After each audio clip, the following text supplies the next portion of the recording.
Sir अगला प्रश्न है कि कहा गया है सभ्य धम्मा वेदना समो सरना, इसलिए वेदना अनुपश्ना को ज्यादा महत्व नहीं देना चाहिए क्या? तो देना चाहिए। इस शब्द का जो अर्थ है ना, पहले समझना चाहिए। सभ्य धम्मा वेदना समोसरना का मतलब जो भी मेंटल स्टेट्स हैं, what ever arises in the mind, उसके कॉरस्पॉन्डिंग एक फीलिंग होती है। दे ऑल समोसरना का मतलब होता है they all conversion, they all meeting.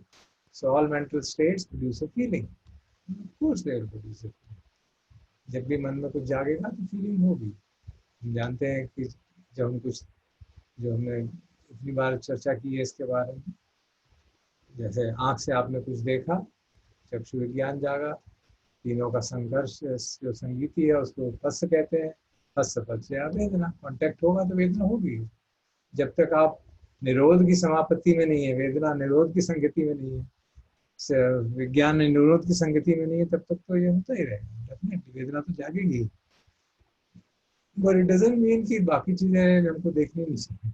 It's no such. अंदर भगवान ने बार बार कहा है कि जब भी उनसे पूछा गया सम्मा सती क्या है, काये कायानुपश्ची चित्ते चित्तानुपश्ची वेदनासु वेदनानुपश्ची uniformly. Not a single place in suttas it is mentioned Vedananupashna is the best or something of that kind. Never.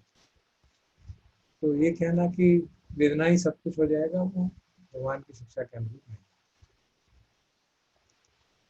और वो हम अपने अनुभव से समझ सकते हैं। अगर आप leave aside scriptures and traditions, आप अपने अनुभव से देख सकते हैं कि वेदना किसे कहते हैं, उसको समझ सकते हैं। वेदना का अर्थ क्या है?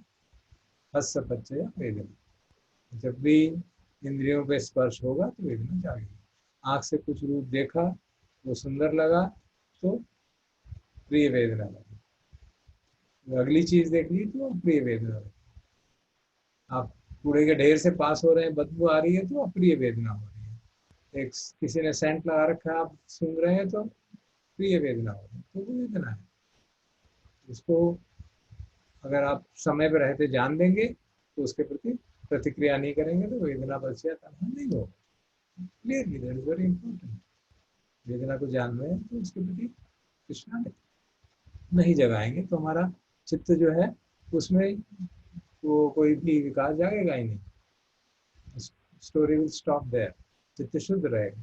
तो ये बात स्पष्ट है। हम अपने अनुभव पर वेरीफाई कर सकते हैं। तो अपने अनुभव को वेरीफाई करके हम देख सकते हैं। और अगर मन में कुछ जागा है, मन में राग जागा है, द्वेष जागा है, तो हम देख सकते हैं। राग जागता है तो मन में अच्छा लगता है, तो प्रिय वेदना जाग रही है और हमने उसके प्रति प्रतिक्रिया कर दी, उसको अच्छा माना, तभी तो राग जागा ना। तो हमने वेदना पश्चात तन्हा जगा दिया तभी तो राग जागा। और हमको तो एक्चुअली पता ही नहीं चला कि वेदना थी और हमने राग जगा के उसको एंजॉय कर रहे हैं, तो उसका असर फिर शरीर पे भी होगा। जो साधना करनी है वो शरीर पे क्या हो रहा है उसको भी जानना है, और जो चित्त में जागा उसको भी जानना है। अगर उसको नहीं जानेंगे तो पता ही नहीं चलेगा क्या होगा। क्योंकि शरीर पे जो हो रहा है वो सारी इंद्रियों का कलेक्टेड इफेक्ट आ रहा है। सारी इंद्रियों के कारण जहां जहां जिस इंद्रिय पे हम प्रतिक्रिया कर रहे हैं उसका इफेक्ट बॉडी पे आएगा। उसको हम कहते हैं। तो फिर अगर हम प्रतिक्रिया नहीं कर रहे और हम वेदना पश्चात तन्हा नहीं होने देते तो बॉडी पे इफेक्ट नहीं आएगा। आप सिर्फ जान रहे हैं। आप बहुत स्ट्रॉन्ग इफेक्ट होगा तभी जाके इफेक्ट आएगा। तो इसलिए हमको देखना चाहिए अपने अनुभव पे कि जो साधना है उसमें सिर्फ वेदना को जानना काफी है या चित्त की चेतना को जानना काफी है। शरीर में क्या हो रहा है उसको भी जानना आवश्यक है। सांस में क्या हो रहा है उसको भी जानना आवश्यक है। शरीर में क्या हो रहा है उसको भी जानना आवश्यक है। अगर मन में कोई विवरण बैठा हुआ है जो हमको देखने नहीं दे रहा ठीक से, उसको भी जानना आवश्यक है।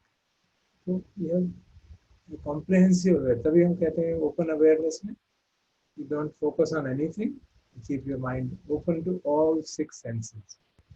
हर इंद्रिय के द्वार पे क्या हो रहा है उसको जानने का अभ्यास करें।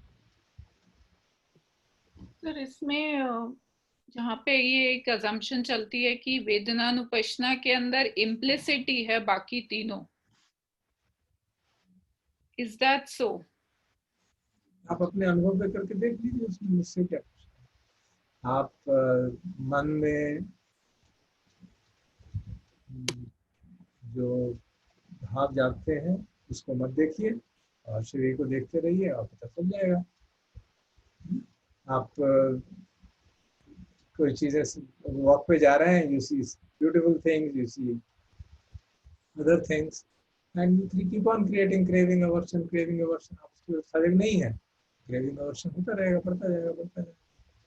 आप वॉक पे गए थे घूमने के लिए, मन को रिफ्रेश करने के लिए, आप लौटेंगे तो आप पता चला कि टेंस होके लौटे। You can verify that. तो उसको एक अथॉरिटी, किसी स्क्रिप्चर की अथॉरिटी, किसी ट्रेडिशन की अथॉरिटी बनाने की आवश्यकता नहीं।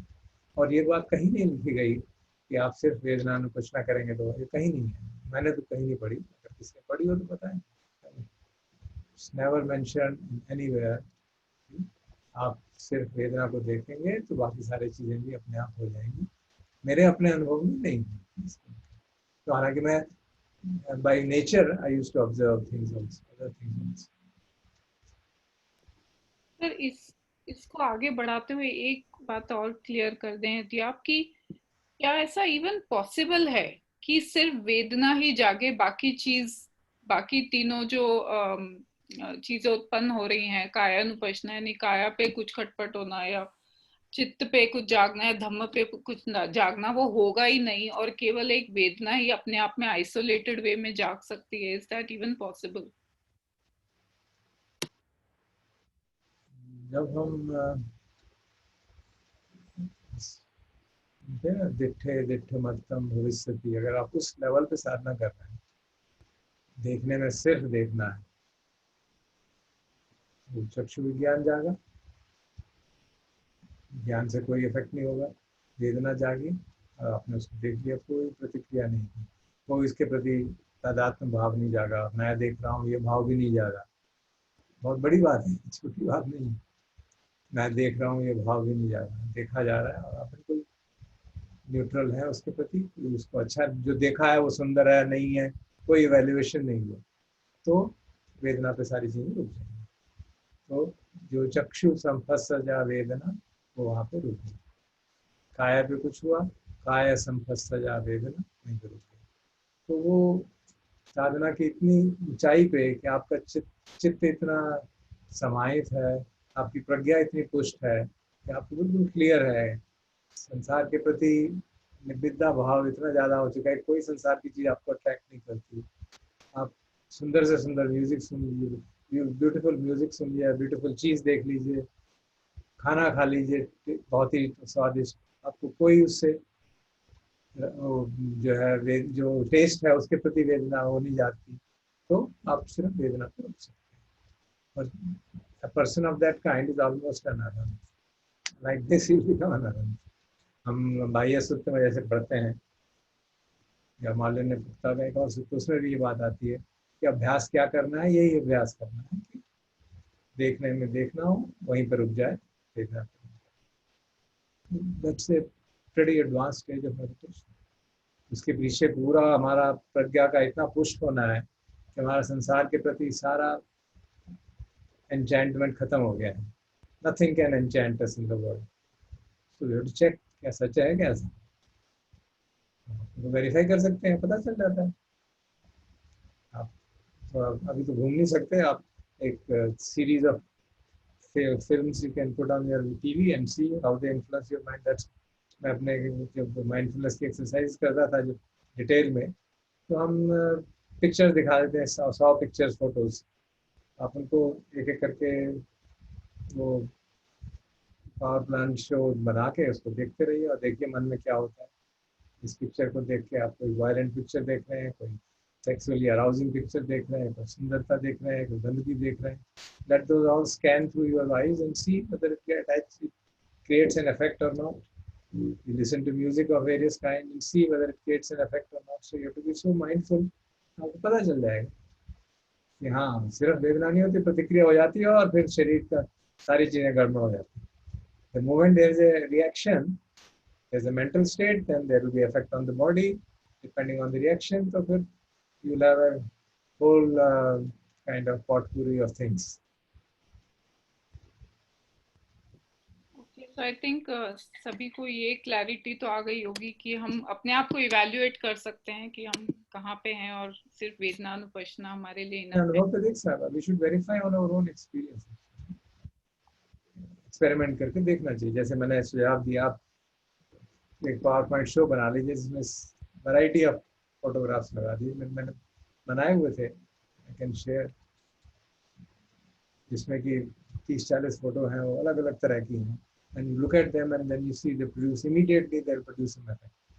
You can't just see the vedana and stop there. तो मालूम पड़ता है कि अभी भी mind is getting attached, and the reactivity may be very small, but there is reactivity, and then you know कि कहाँ मैं बंद रहा हूँ। इस तरह म्यूजिक है, दो चीजें बहुत स्ट्रांग है ना हमारे साथ, आंख और कान बहुत स्ट्रांगली यूज, बहुत ज्यादा यूज होते हैं, क्योंकि बाकी चीजें कम यूज होती हैं। स्मेल, गंध, टच कम होता है उससे। In our day-to-day life, these are the two things, two organs which are very strongly used. तो उसको उस पे आप एक्सपेरिमेंट करके देख सकते हैं। सर आगे नेक्स्ट क्वेश्चन